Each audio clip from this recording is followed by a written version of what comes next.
여러분 안녕하세요. 오늘 주제는 좀 색다르게 지금 최근에 국내외적으로 굉장히 경제적으로 힘든 상황이 지속되고 있기 때문에 많은 분들이 과연 앞으로 어떻게 될 것인가 궁금해 하시기도 하고, 불안하기 때문에 여러 가지로 잠을 못 주무신 분도 계시다, 스트레스가 심하다, 그런 분들이 많습니다.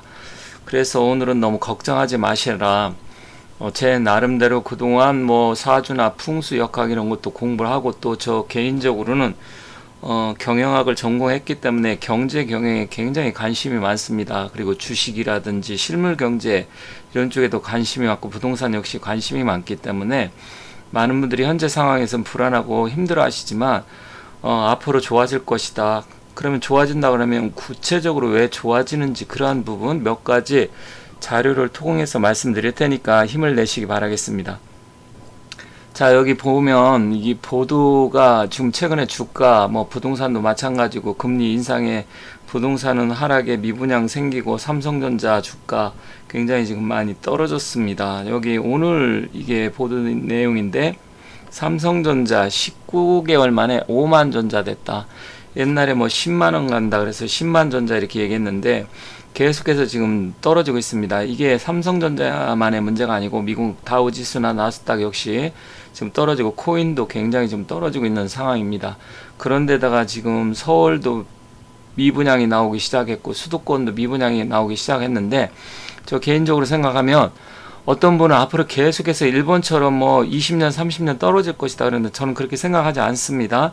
일단 부동산이, 제가 다른 영상에서 구은 시대에는 부동산보다는 주식을 투자해라, 구은이 2024년부터 시작하는데 미리 1, 2년 전서부터 말씀을 드렸습니다. 그 여파가 일단 내년이나 아니면 2024년 상반기까지 갈 것이다, 다른 영상에서 말씀드렸는데, 일단 그러한 이유가 왜 그런지 하고 앞으로 어떻게 될 것인지 한번 말씀드릴 테니까 한번 봐주세요. 잠시 여기 얼른 보도 내용을 보도록 하겠습니다. 지난해 2022년 수출액이 사상 최고치 6,445억 달러 달성해서 세계 무역 규모 8위로 상승했다, 이렇게 나와 있습니다. 그런데 여기서 네덜란드라든지 홍콩 같은 경우는 중개 무역 위주로 하기 때문에 실질적으로 우리나라가 6위권입니다. 물론 네덜란드, 홍콩 이런 데는 우리나라 경제 규모가 작습니다. 작기 때문에 일단 나름대로 수출입은 많이 했겠지만, 실질적인 제조업이라든지 여러 가지 경제 지표로 봤을 때 실질적으로 우리나라가 6위권이고, 작년 같은 경우는 코로나가 이제 거의 팬데믹에서 굉장히 힘들었지만 끝나가는 그런 분위기도 있었고, 또 기저효과 여러 가지가 있었지만 우리나라는 그만큼 제조업 분야에서 세계 최고 수준이다, 이렇게 말씀드리겠습니다. 세계 최고 수준이라는 게 도대체 어느 정도냐? 보통 우리나라 경제 규모는 한 10위권에서 12위 왔다 갔다 하지만, 무역 규모는, 실질 무역 규모는 6위고요. 그리고 기타 여러 가지 제조업 분야는 거의 탑5 내지 탑10 수준입니다. 그래서 모든 분야에서 전 세계 실질적으로 10위권 안에 있기 때문에 그렇게 걱정할 일은 아닙니다. 다만 일시적으로 지금 힘들다 보니까 굉장히 불안한 요소는 있습니다. 그리고 과거 IMF 때문에 또 굉장히 그때 시련을 많이 겪었기 때문에 또 IMF가 오는 거 아니냐 그랬는데, 저는 절대로 IMF 온다 생각 안 합니다. 그때 같은 경우는 외환 위기가 온 거고 실질적으로 외환 부족으로 일어났지만 그런 상황이 거의 발생하지 않습니다. 그러니까 그런 부분에서 불안해 할 필요도 없고요.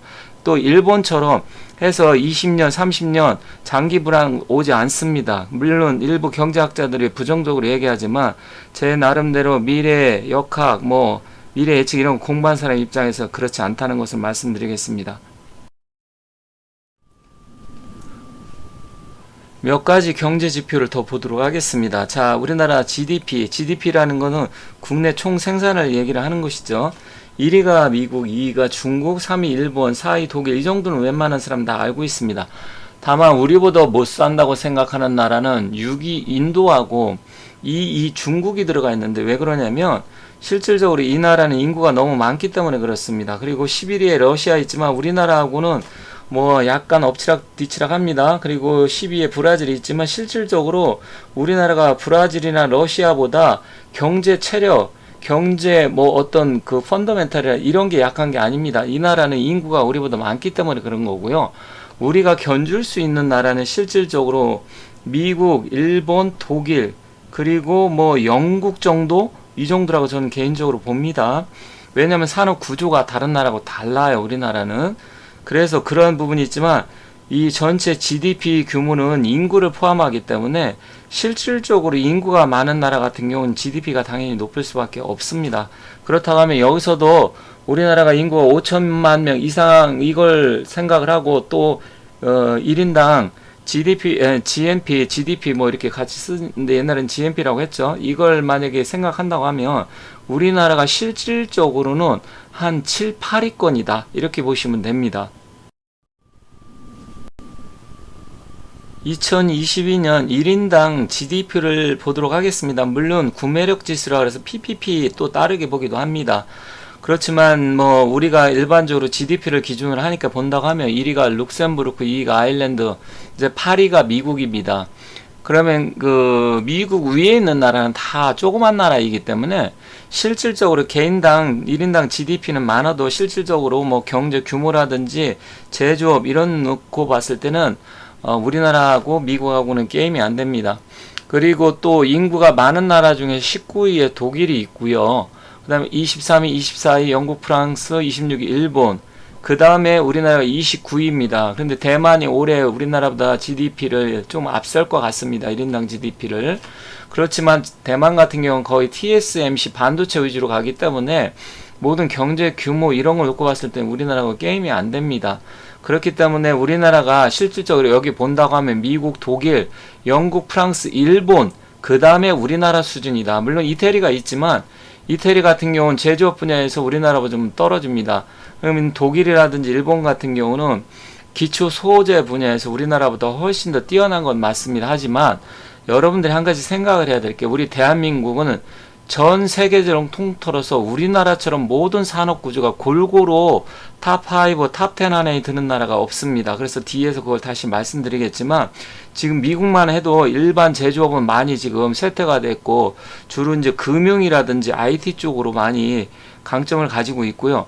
독일 같은 경우는 물론 제조업이 발달이 돼 있지만 독일 같은 경우는 우리나라 좀 조선이 없습니다. 그리고 반도체도 없고 전기, 전자 이런 쪽도 우리나라에 비해서 훨씬 약합니다. 물론 소부장이라 그래서 소재 부품 쪽은 굉장히 독일이 강합니다. 그건 맞습니다. 그럼 영국 같은 경우도 금융이 영국도 굉장히 발달이 돼 있죠. 하지만 영국 같은 경우도 조선은 산업 좀 망가졌고 자동차 산업도 없습니다. 그리고 IT 쪽도 영국은 없고요. 프랑스도 역시 마찬가지입니다. 그렇다고 하면 이제 일본이 있는데 일본 같은 경우 우리하고 산업 구조가 비슷하긴 하지만 일본 전기 전자 쪽으로는 우리나라보다 옛날에 훨씬 더 발달되고 앞서 있었지만 지금은 전기 전자 삼성전자라든지 LG한테 지금 뒤처져 있고요. 그리고 반도체는 지금 일본은 거의 산업이 무너졌습니다. 그리고 2차전지 배터리 쪽도 파나소닉이라든지 소니 뭐 일종의 뭐 몇 개, 한 두세 개 회사 빼놓고는 없습니다. 그리고 조선도 지금 망가졌죠.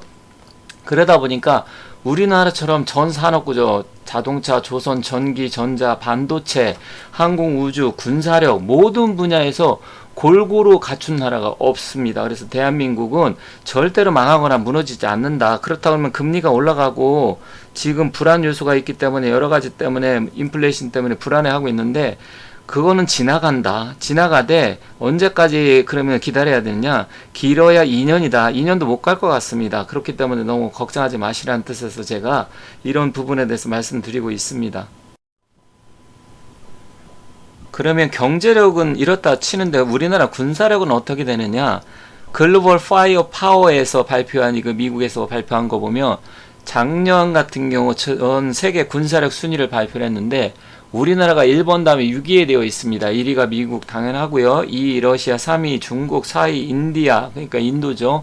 5위 일본, 6위 우리나라, 그리고 밑에 프랑스나 영국, 뭐 파키스탄, 브라질 이렇게 됐는데 여기서도 이게 약간 맹점이 있습니다. 일본 같은 경우는 자위대 위주로 해 있고 물론 해군, 공군력은 우리나라 앞서 있지만 육군력에서 우리나라보다 훨씬 더 뒤지고요. 또 독자적인 군사 그 작전 능력에서 우리나라보다 떨어집니다. 어떤 분들은 일본 이 공군력하고 해군력이 앞서니까 우리나라 압도한다는데 절대로 그렇지 않습니다. 일본은 지금 미사일이 또 없습니다. 우리나라는 현무 계열 순항 미사일과 탄도 미사일까지 갖추고 있고요. 또 방산 자체 우리나라는 수출까지 하기 때문에, 그런데 일본은 수출을 할 수가 없어요. 그리고 인도 같은 경우는 물론 인구가 많기 때문에 군사력을 이렇게 표시했지만 뭐 절대로 우리나라하고 싸울 일도 없고요.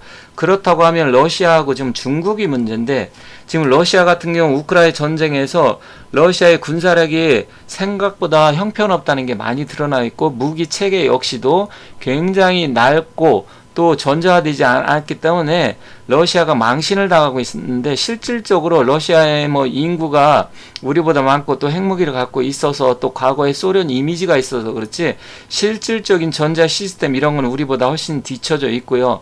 그것을 따라한 나라가 중국입니다. 중국 같은 경우는 뭐 우리보다 훨씬 인구도 많고 땅도 크고 또 해군력을 엄청나게 증강을 하고 항공모함까지 지금 3호 항공모함까지 지금 만들고 있죠. 그런데 지금 진수를 못했는데, 실질적으로 러시아나 중국 같은 경우는 일단은 뻥스펙이라서 과대 포장이 됐다. 그리고 중국 같은 경우는 전투 경험이 없습니다. 그런 부분에서 맹점이 있고요. 또 중국 같은 경우는 그 무기 체계 자체 그 검증이 안 됐기 때문에, 물론 우리나라보다 확실히 센 건 사실입니다. 하지만 이런 거 놓고 본다면 어쨌든 우리나라가, 저 개인적으로는 일본은 앞선다 이렇게 생각을 합니다. 수치만 갖고 따질 게 아니고 실질 군사력 또 싸움을 했을 때 우리나라 해병대 전략이라든지 육군 뭐 이런 거 놓고 종합, 또 우리나라는 탄도 미사일이 많기 때문에 이런 거 놓고 봤을 때는 일본보다 앞선다고 보고요. 뭐 인도하고는 우리하고 비교할 게 안 되기 때문에, 그렇다고 하면 중국, 러시아만 남습니다. 미국하고는 싸울 일이 없으니까. 그만큼 실질 군사력도 굉장히 우리나라가 막강합니다. 그런데 핵무기가 없지 않느냐? 물론 그게 맹점이지만 핵무기 갖고 전쟁에서는 싸우는 게 아닙니다. 핵을 갖고 싸운다고 하면 일단 모든 나라는 끝장이 난다. 중국이 우리나라한테 핵무기 쏠 일도 없고요. 쏜다고 하더라도 물론 이제 우리나라 자체적으로 그렇게 된다면 큰 문제가 발생되겠지만, 우리나라도 핵 원자력 이런 분야에서는 지금 전 세계 탑5 안에 들기 때문에 우리나라 6개월 정도에 충분히 핵무기를 만들 수 있는 능력이 있고, 실질적으로 어떻게 갖고 있는지도 모르겠습니다. 그런 부분 따진다고 하면 중국한테 겁먹을 필요가 전혀 없다. 저는 개인적으로 이렇게 생각을 합니다. 그럼 표를 보면서 앞으로 어떻게 될 것인지 한번 알아볼게요. 자, 경제 분야, 경제 규모가 우리나라가 1조 8천억 달러 정도 돼서 10위권에 왔다 갔다 하지만 실질적으로는 한 7위권, 저는 그렇게 보고 있습니다. 1인당 GDP는 3만 5천 달러인데, 이거는 뭐 인구가 적은 나라는 우리보다 훨씬 많지만, 이거는 뭐 우리나라도 선진국 수준이니까 크게 딸리지 않는다고 생각을 하고요. 무역 규모는 세계 6위권이다. 이렇게 보고 있습니다. 조선산업 세계 1위권이죠. 물론 중국이 굉장히 앞서 따라왔다가 지금 다시 우리나라가 세계 1위로 올라섰습니다. 그리고 자동차는 세계 5위에서 6위권입니다.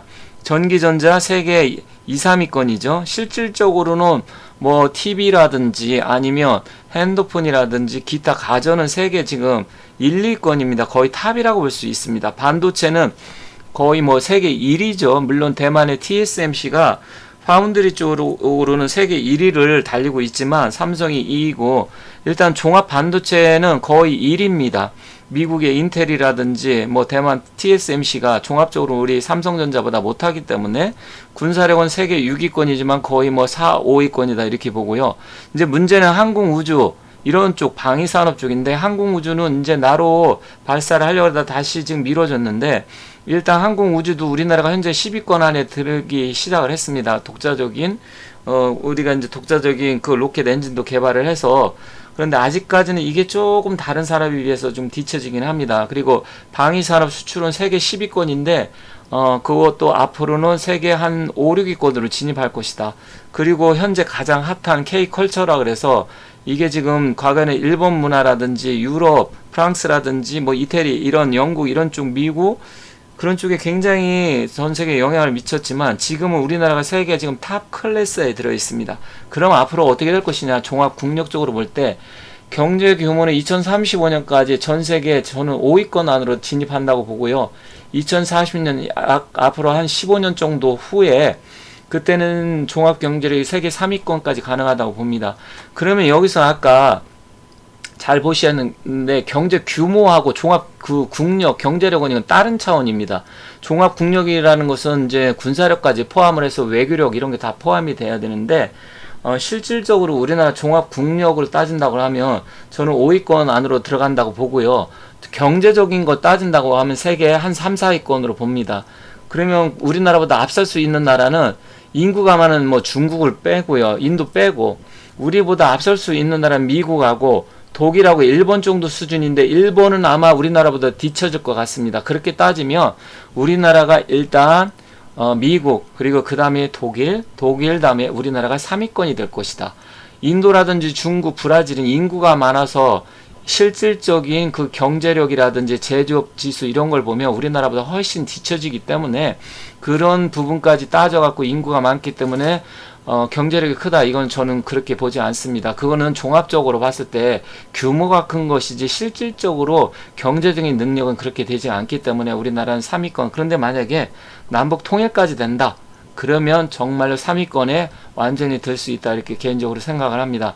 그리고 조선은 향후 10년까지 세계 1위권 그걸 고수할 것이고요. 그거는 왜 그러냐면, 지금 우리나라가 고부가치 산업인 LNG에서는 전 세계 최고 탑입니다. 일본이나 중국이 절대로 따라올 수가 없고, 격차도 지금 최소한 5년 이상은 벌려놓고 있기 때문에 앞으로 향후 10년까지 그때까지는 계속 1위를 할 것이고, 자동차는 어떻게 될 것이냐, 지금 5, 6위권인데 내연기관이 있을 때는 우리나라 현대나 기아가 약간 좀 뒤쳐져 있던 게 사실이지만, 현대의 강점인 수소차 그리고 전기차 분야에 일찍 뛰어들었기 때문에 제 개인적으로는 세계 3위권까지 가능하다.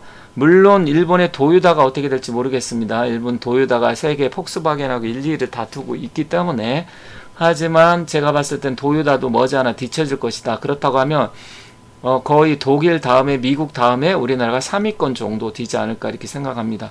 그리고 전기전자 반도체, 이거는 거의 향후 20년 이상 1, 2위권 유지할 것이고요. 군사력 순위에서 5위권에 저는 지금은 한 5위에서 4위 정도 된다고 보고 있고요.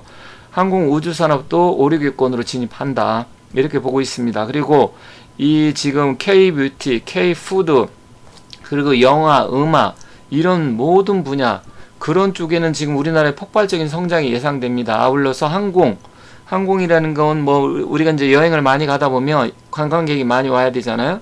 그런 분야에서 우리나라가 지금까지는 유럽이라든지 아니면 동남아, 태국이라든지 이런 데에 비해서는 좀 관광산업이 산업 자체가 많이 발달되지는 않았었는데, 이제는 우리나라가 위상이 엄청나게 높아졌고, 앞으로는 관광객이 대한민국에 폭발적으로 증가할 것이고요.